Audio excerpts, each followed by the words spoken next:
Le deuxième pilier dont je vais te parler, c'est le site en lui-même, la création du site. Salut et bienvenue encore une fois dans cette nouvelle vidéo. Je suis très heureux de te retrouver dans Initiative Business, la chaîne qui se veut la plateforme de partage et d'échange pour les débutants dans le business 2.0, on va dire dans le business tout simplement.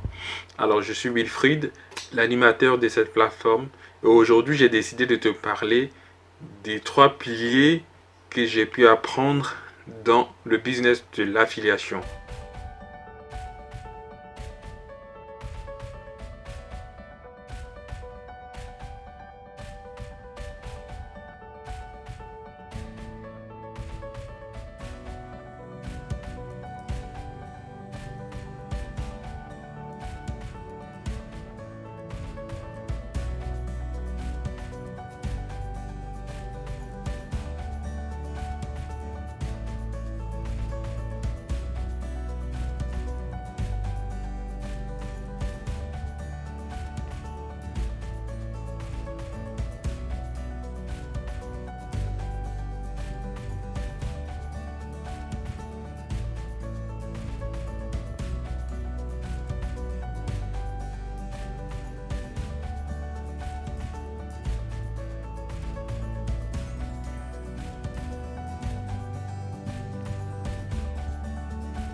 Trois piliers. La formation que j'ai suivie m'a permis de définir, selon moi, 3 piliers desquels je vais te parler aujourd'hui. Si tu me suis depuis le début sur cette chaîne, j'ai décidé de partager avec toi mon expérience d'investisseur dans le domaine de l'affiliation. Et donc, j'ai dû prendre une formation parce que je ne connaissais rien et je partais de zéro en matière d'investissement dans le business de l'affiliation. Il ressort de cette formation, comme je te le disais tantôt, 3 piliers que j'ai définis et que je vais partager avec toi aujourd'hui. Alors, le premier pilier que je vais partager avec toi aujourd'hui, c'est le choix du domaine dans lequel tu vas te lancer. Il est très important de définir le domaine, comme on le dit, le domaine rentable, en tout cas qui va te permettre de gagner des commissions dans lequel tu veux lancer.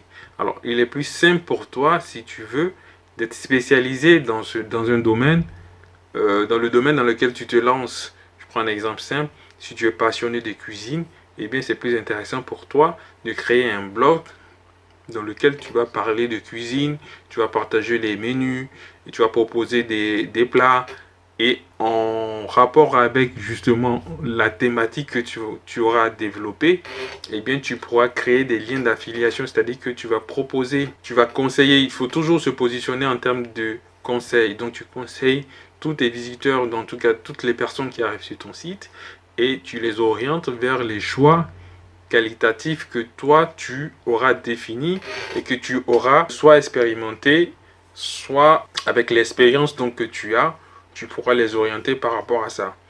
Si tu es passionné de foot, c'est simple, tu crées un blog. Donc le foot va être ta thématique et tu vas créer un blog qui sera autour du football, où tu pourras créer des liens d'affiliation, parler de t-shirts, de chaussures de football et de pas mal de produits qui sont liés à la thématique du football. Et c'est comme ça que justement, en te positionnant en tant que conseil, tu pourras donner de bons conseils aux gens et qui pourront suivre tes liens pour pouvoir faire des achats.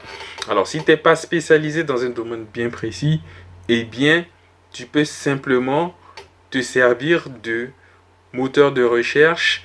Aujourd'hui, il existe des logiciels pour pouvoir rechercher des thématiques qui sont rentables. Il faudra prendre des connaissances dans ces domaines-là pour pouvoir justement être à l'aise et produire des conseils aux visiteurs qui vont arriver sur ton site. Le deuxième pilier dont je vais te parler, c'est le site en lui-même, la création du site. Alors, aujourd'hui, il existe pas mal d'hébergeurs. Je ne ferai pas la publicité, en tout cas de certains. Ceux qui sont les plus utilisés, entre autres, il y a OVH, O2Switch et pas mal d'hébergeurs aujourd'hui qui sont utilisés. Alors, le deuxième pilier va consister pour toi à trouver un nom de domaine qui est en rapport avec la thématique que tu vas développer.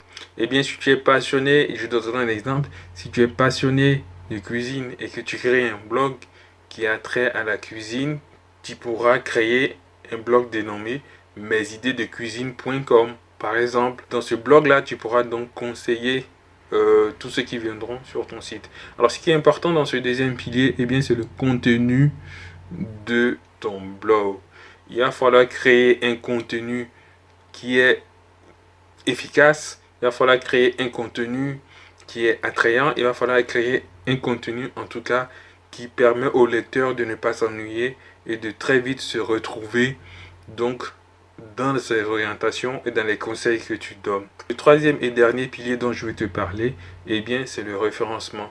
Pourquoi le référencement? Tout simplement parce que le référencement, il permet de positionner ton site dans les moteurs de recherche quand un potentiel client voudra avoir des conseils, par exemple, toujours dans le domaine de la cuisine, quand il voudra acheter peut-être un ustensile de cuisine que tu as déjà de référence, il voudra se baser par exemple sur l'avis d'un spécialiste ou d'un conseiller. Et bien donc dès qu'il va sur ton site, et bien il pourra trouver un ustensile de cuisine, je vais y arriver, ou alors des conseils de mets, si c'est des produits de consommation qu'il veut acheter, par exemple, tu pourras lui conseiller de tels produits ou tel autre produit. Et bien une fois qu'il est convaincu par tes conseils, parce que tu te positionnes comme tel, et bien il pourra suivre tes liens pour pouvoir acheter les produits. Et c'est cela qui va te rapporter des commissions. Donc voilà ici résumé, si tu veux, les différents piliers que j'ai pu définir, en tout cas de la formation que je suis. Je te mettrai un lien de la formation, de cette formation-là, en dessous de cette vidéo si elle t'intéresse. En tout cas, tu peux faire des recherches dans les thématiques que je te donne maintenant et évoluer tout seul de tes propres moyens. Mon souhait, c'est de te voir te lancer, et si c'est vraiment ton désir, dans ce business de l'affiliation. Merci de m'avoir suivi. J'ai été très heureux de partager ce moment avec toi. Donne-toi les moyens d'arracher ta liberté et ne te laisse pas abattre par l'échec, car l'échec, c'est une façon de te dire soit tu avances dans la mauvaise direction, soit les moyens que tu utilises ne sont pas adaptés. Prends soin de toi et la suite au prochain numéro. Salut cher ami.